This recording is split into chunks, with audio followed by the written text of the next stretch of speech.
Assalamu alaikum everyone. Welcome to my channel Academic Background Insights. আজকের ক্লাসে আমরা যেটা শিখব সেটা হচ্ছে কুলম্বস ল। এটার অনেকগুলো নাম আছে।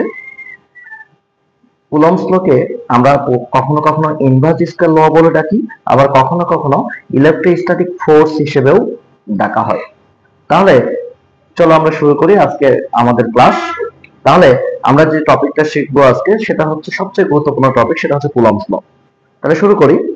তাহলে প্রথমেই হচ্ছে আমাদের কুলম্ব ফোর্স বা কুলম্বস ল। তাহলে আমরা দেখব Coulomb's law or inverse scale law or electrostatic force. তাহলে কুলম্বস ল কে আমরা বিভিন্ন ভাবে রিপ্রেজেন্ট করতে পারি। Coulomb's law, inverse scale law and electrostatic force. তাহলে কুলম্বস ল এর সম্পর্কে জানতে গেলে প্রথমেই আমাদের কুলম্বস ল এর স্টেটমেন্ট সম্পর্কে জানতে হবে।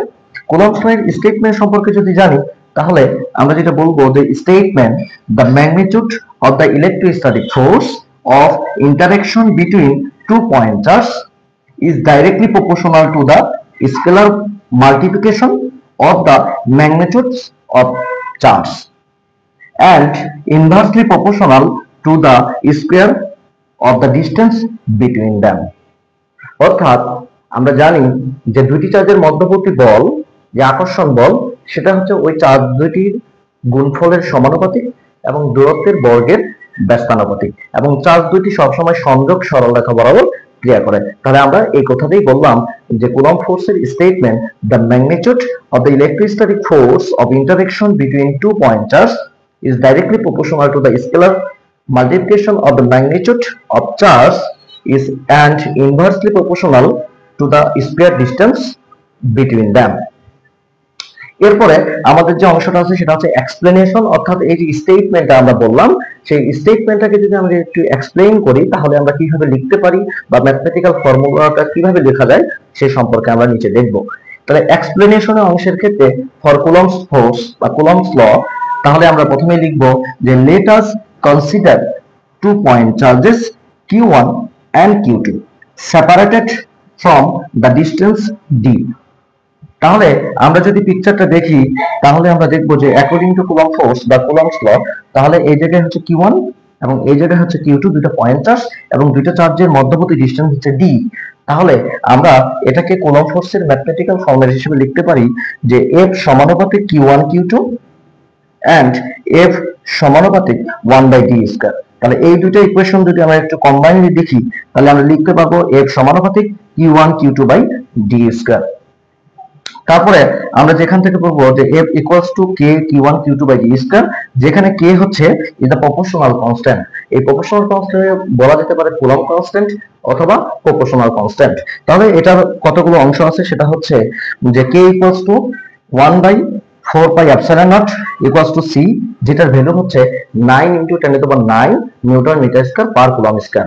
এবং এখানে আরো একটা জিনিস বলতে পারি সেটা হচ্ছে also the permittivity of the free space, that means epsilon nought equals to 8.854 × 10⁻12 coulomb square per newton per metre square.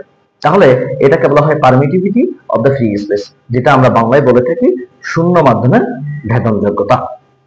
এরপরে আমরা কুলম্ব ফোর্সের স্টেটমেন্ট এবং এক্সপ্লেনেশন দেখার পর আমরা কুলম্ব ফোর্সের যদি অ্যাপ্লিকেশনটা বলি যে কুলম্ব ফোর্সটা কোথায় অ্যাপ্লিকেশন, তাহলে আমরা দেখব যে application for the Coulomb force, first of all the laser jet printer, অর্থাৎ এটা লেজার জেট প্রিন্টারে অ্যাপ্লিকেশন করা যেতে পারে।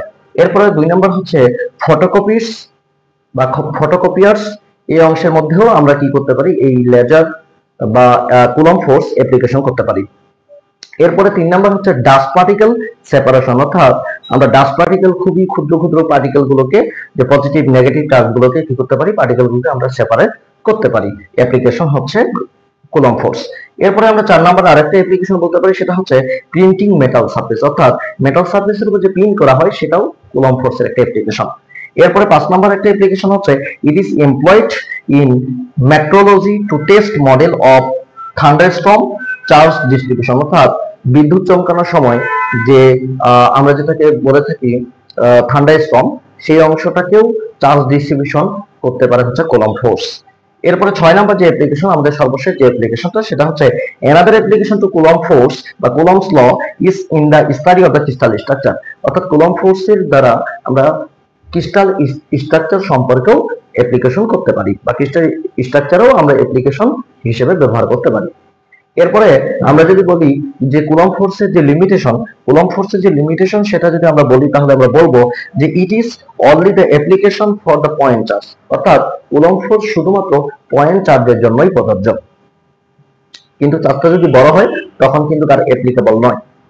এরপরে আমরা যেটা বলবো 2 নম্বর যে লিমিটেশন, সেটা হচ্ছে it is the difficult to apply the Coulomb's law when the charge are in arbitrary shape. অর্থাৎ কুলম্ব ফোর্স শুধুমাত্র সিমেট্রিক শেপের জন্যই প্রযোজ্য, কিন্তু সেই শেপটা যদি চার্জটার শেপ যদি হয় আরবিটারি, তাহলে সেক্ষেত্রে কুলম্ব ফোর্স অ্যাপ্লাই করা যায় না, আর এটা খুবই ডিফিকাল্ট। আমরা 3 নম্বরে এই অংশটা যেটা দেখবো সেটা হচ্ছে যে লিমিটেশন, যেটা this law fail to explain the stability of nucleus.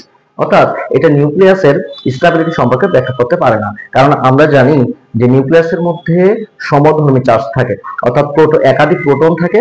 এই সমধর্মী চার্জ আমরা জানি যে like charge repel to each other and unlike charge attractive to each আদার।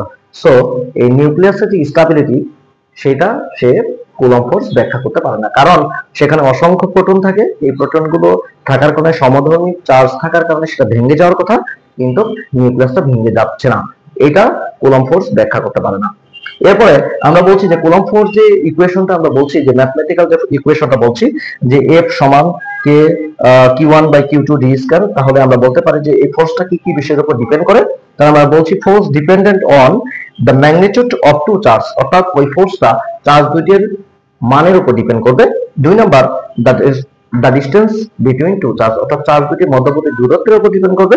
এবং 3 নাম্বার হচ্ছে the nature of the medium in which the charge situated, অর্থাৎ চার্জটা কোন মাধ্যমে অবস্থিত তার মাধ্যমের উপরও ডিপেন্ড করবে।